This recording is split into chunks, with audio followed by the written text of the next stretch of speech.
Hey friends, it's Just the Gems. I'm Brandon. I don't know if you have been on the internet today at all. I almost wasn't. I just want to say right up front, I was at a work thing, like I was at a conference, so I was like all dressed up in a suit and everything. This is just the undershirt. Like I just got home, ripped off the suit, came down here to do this video because I can't. This is everything. Okay, I might be overselling it. This is a lot. This is very good, in my opinion. If you've been on the internet today and you are a fan of JRPGs and a Switch lover and a Xenoblade fan, you probably know that Xenoblade Chronicles X is coming to the Switch, finally, in a definitive edition similar to the Xenoblade 1 definitive edition that came out on the Switch, which is the original game with improved graphics, and it looks like new story stuff. I don't know exactly what that's going to be, but new story stuff is very good. So, okay, I've been talking about Xenoblade Chronicles X for a long time. You may have heard me bring it up from time to time on this channel or on our podcast, the JRPG Pursuit. The link to that is down in the description. I've brought it up before, and I bring it up a lot because it was a game that so thoroughly just shattered my expectations, you almost wouldn't believe it. Admittedly, I had relatively low expectations for the game. There's a lot of reasons for that I will get into. But even if I had much loftier expectations, it still would have shattered them because it's just such a singularly cool experience. It's one of the most unique games I've ever played. It is, to me, in my mind, still to this day, the best, most interesting, most beautiful open world that has been in a video game. Period. The end. That's it. The best open world in a game. I am afraid of overhyping it. I'm going to be real with you. On this Gems episode that we are doing right now. I am afraid that I am going to overhype this, and you are going to be like, wow, Brandon is losing his freaking mind about this game. And I liked that other game he said was good, so I bet you this one is going to similarly blow my mind. I hope that it does, and I think that it might, but I also am very wary of the fact that this is a particularly special release for me, and the news is hitting me in a particularly big way. So just temper your expectations a little bit.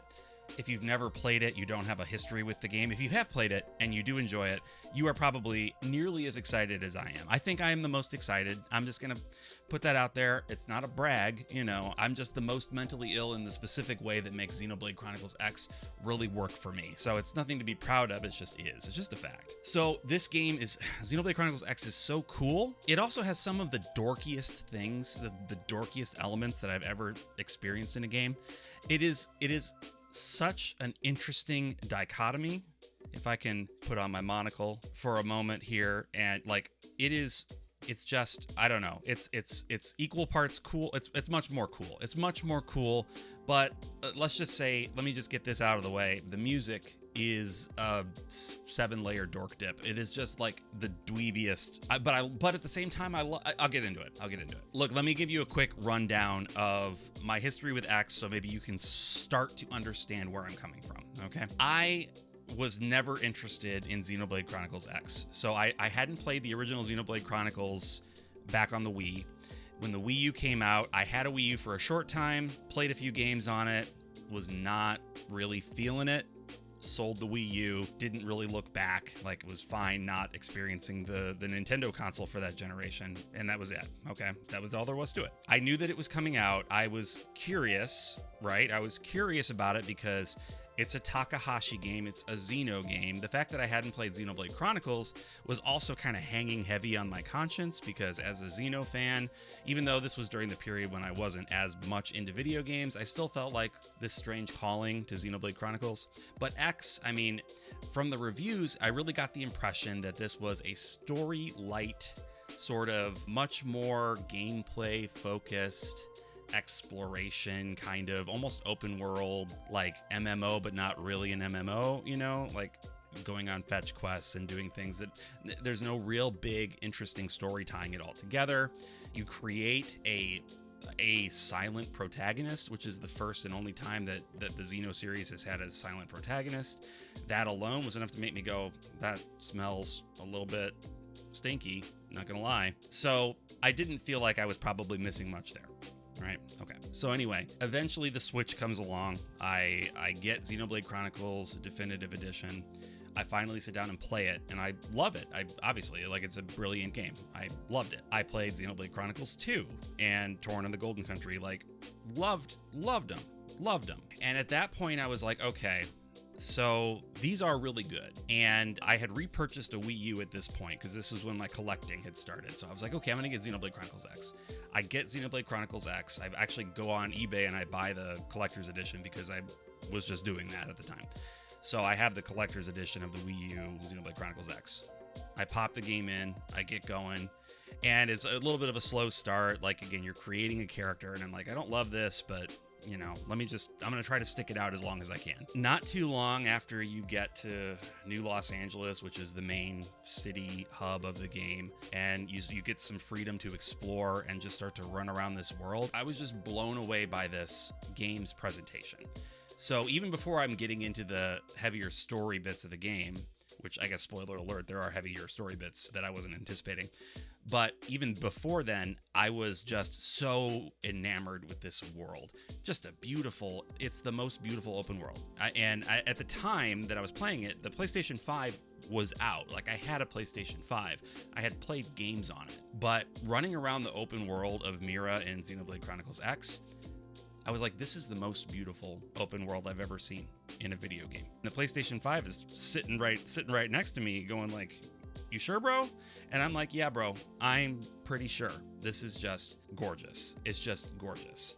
And it's a testament to the team at Monolith Soft that they can take hardware that is just, not the best, really, and squeeze that sort of stuff out of it. They worked a lot on the Zelda games for the Switch, Tears of the Kingdom and Breath of the Wild, helping with that open world. Like, they are a team that knows how to do this, and they really, really, really nailed it in Xenoblade X. It's just astonishing. So I'm getting into the game, and I'm realizing that even though I have a silent protagonist, there are characters that are like in your party and do talk to each other, and there are relationships and there are personalities on display. So the fact that my character didn't talk actually ended up not being as big of a thing. Like, it still bugs me, and I still wish that it wasn't the way it was, but I could deal with it because the other characters were really interesting to me. Not all the characters, I want to be frank, like, not every single character in the game blew me away, but like most of the major characters that you deal with are very cool and very enjoyable to spend time with. So I kind of got over the silent protagonist thing. Another issue that I'd heard in the reviews that I had read, but because I wasn't playing the game back in the day, but the reviews said that, it takes you so long until you get your mech, your Skell. You're just running around on foot for the vast majority of the game, and then near the very end of the game, you finally get it, and then the game's over, and so what was the point? And, I mean, it is true that it does take quite a while to get your Skell, but you unlock your Skell kind of in parts. And what I mean by that is, like, you get your Skell you can drive around in on the ground, and then eventually you get your pilot's license and you're able to turn it into a mech and fly with it. And I don't know what those reviews were talking about. I saw it in more than one review, I'm pretty sure. But, I mean, it was a ways into the game. Yes, it is a little ways into the game before you get full unfettered freedom to explore the world in the air. But, like, it is the very definition of worth the wait.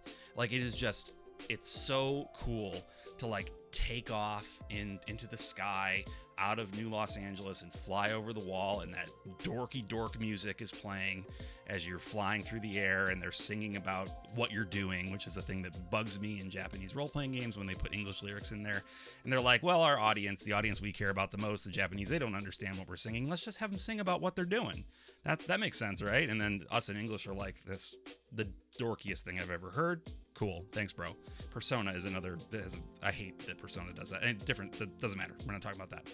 Yeah, so you do get your Skell a little bit late, but it's fine. Like, by the time you get it, you are ready to kind of take to the skies and explore all these places that you couldn't, or even just, honestly, just fly around the freaking world, man. Like, just fly around it and look at stuff. It's so beautiful. Like, there's distinct zones, but it's all open. Like, you are not going into loading screens and cutting in and out. Like, it is just this expansive, open environment, and it is astonishing. It's astonishing. And the thing that I think surprised me even more than the open world that was just so beautiful and so amazing was the fact that there is a really cool story here. Like, how do I put it? Like, it doesn't, because your main character is silent, you don't have a huge stake in things personally, but like, you get to know these other characters, and their stakes kind of become your stakes.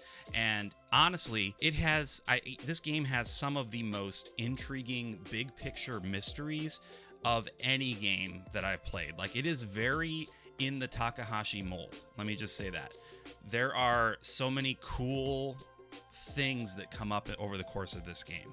I don't want to give any of them away because I think learning about them as I played was very, very cool. And if you haven't played Xenoblade X, and I think the sales of the Wii U would suggest that this is most of you, I don't want to take that away from you. So I'm not going to talk any specifics about the story except to say that there are these deep foundational mysteries that are brought up, that are touched upon, that are expanded upon, but that honestly are not answered in the game. I don't know if the expectation was that they were going to create a series and they were going to like have two parallel series with Xenoblade Chronicles and then the X series kind of following its own thing. I don't know. I don't know what the plan was. Maybe this is all part of the plan. Maybe that's the Future Redeemed, Xenoblade Chronicles 3 Future Redeemed. Maybe there's something there that's tying this all together and there's a grander scheme behind it. I don't know. But all I know is there were so many really cool, compelling mysteries that were brought up and not resolved within the course of Xenoblade Chronicles X. Not in a way that makes me mad so much, just in a way that makes me really, really, really want to know more. And then even then, some of the mysteries that are brought up that are resolved actually kind of resolve into even bigger, even more interesting mysteries. So they're doing something really special with the plot there, assuming that they know what they're doing and they're not just flying by the seat of their pants. I have a feeling that they do. Like, there's no reason they would need to make stuff like that up and hope for a sequel. Like, they're really good writers over there. So I have faith that they've got an idea of where they're going, and this is part of the plan now. Maybe they've had to revise the plan, but they know where they're going. So the fact that so many of these mysteries were brought up and made so intriguing and then weren't resolved makes the fact that this release is getting additional story content just super cool. And I was afraid when I read the summary before I watched the trailer, it said like extra story content. And I was like, was it just going to be like extra side quests, more backstory on like Elma or some of these other characters that you run into? I mean, maybe that is part of it, but in the trailer, and this is a ballsy move, I think, I don't know. The context is missing, so people who haven't played the game are not going to understand necessarily the significance of this, but the very end of the trailer, when you see the guy on the beach wake up and there's a dude in like a black robe standing over him, that's the last shot of Xenoblade Chronicles X. That's the post-credits scene. And the fact that they show that, and then they show the guy start to take his hood off, that didn't happen. That did not happen in Xenoblade Chronicles X. It cut to black before anything like that happened. So they are pretty clearly indicating that they are going beyond that post-credits scene, meaning that any of these mysteries that have been left unresolved are game. They are game to be taken care of in this definitive edition. And I didn't think it was going to happen, guys. The reason I'm sitting here like raving for 15 minutes or whatever is like, I just didn't think it was going to happen. I had completely lost faith because they seem to be going so fully down the Xenoblade Chronicles trilogy path that it was pointless for me to want this. Like, it was just not going to happen. But something is happening. Something's happening. And okay, I'm going to take a breath here. I'm going to calm down. Real quick, let me just give you a basic kind of rundown of things that I loved about Xenoblade Chronicles X and things that I didn't love. Actually, I'm going to start with the things that I didn't love.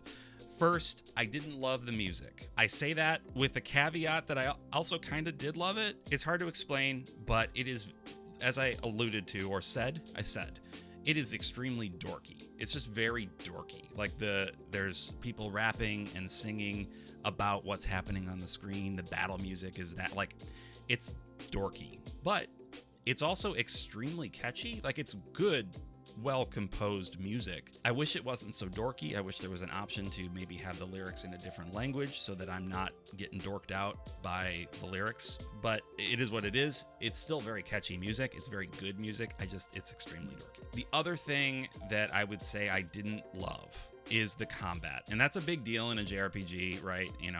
This is more akin to the Xenoblade Chronicles 1 combat system. It was the game that came out second, right? Like it came out before Xenoblade Chronicles 2, sort of changed things up in ways that made it a little more palatable for me, and then further got refined in 3 to the point where I actually really enjoyed it. The combat in X is based more on 1. There's additional elements in there, like when you're in your skells, because you can have this in skell combat as well, which mixes it up, but I'm just not the biggest fan. To be perfectly frank, like out of all the JRPG series that I love, and there are quite a handful of them, the Xenoblade series combat is probably my least favorite, just because I'm not a fan of the MMO style cooldown auto attack special move thing. Like it's not, I want to say it's boring, it's just like it's not the way that I most want to engage with the combat system, but it's perfectly serviceable. Like I don't have a problem with it.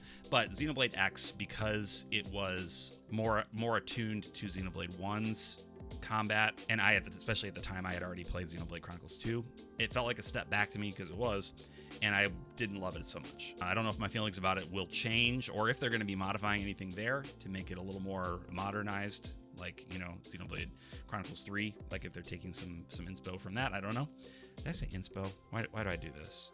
Who am I? Talk about music, me and dorky. Biggest dork. Okay, so those couple of things I wasn't crazy about, but not deal breakers, and actually like parts of them I also loved. So, you know, do with that as you will. But things that I absolutely loved, the atmosphere, you know, the open world, just like that combination of this big vast open world and this aura of mystery that's hanging over everything. It's just like you feel like you're exploring an alien planet, which is good because that's what they're having you do, right? Like you've landed, New Los Angeles has landed in this one spot. The rest of the world around you is completely foreign. You don't know. There's your spaceship is broken up in midair, and so there's parts of your spaceship all over this planet, and you need to go find things, get resources and stuff. Like you really do feel like you're exploring an alien planet, and I mean they just nailed that feeling. They just completely nailed that feeling, and it's great. It's just the atmosphere is amazing. The open world, as I've said, is astonishing, and the characters, like I said, you know, Elma and the other major characters, I just think are really cool. There's so much lore that is either teased or shown and kind of developed over the course of the story. It's such a good game, everybody. Such a good game. So I hope that you're excited about this game. I don't think it's going to let you down. Again, like I said, I don't know if you're going to be a lunatic like I am and just go nuts about it. I hope you do, because it's fun. I'm having a lot of fun just going nuts about this game I love. But like, I think that you'll probably like it if you like Xenoblade games, if you have similar interests. You've seen games that I've talked about. If you have similar interests to me, there's a good chance that you're going to like it. I hope you like it as much as I do, or at least quite a lot. Anyway, I would love to hear from you down in the comments. If you've played Xenoblade X, tell me what you're looking forward to the most about this remake, remaster, whatever you want to call it. If you haven't played Xenoblade X, tell me the same thing, I guess. I don't know why I decided to split that into two camps. You can just tell me what you're looking forward to the most about this game.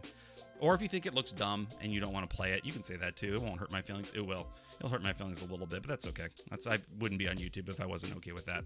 So anyway, I would just ask that you would consider liking the video and subscribing to the channel if you aren't already. I am still planning to do this 10K subscriber thing. We just recently, I got to 10,000 subscribers on here, which is astonishingly bizarre to me and very cool, and I'm very excited by it. Like, it's like I don't know what to do with myself exactly. So I'm going to do a 10,000 subscriber special.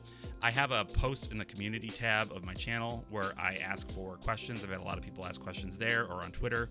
So shoot me a question if you want me to answer your question during the Q&A portion of that. And anyway, I guess until next time.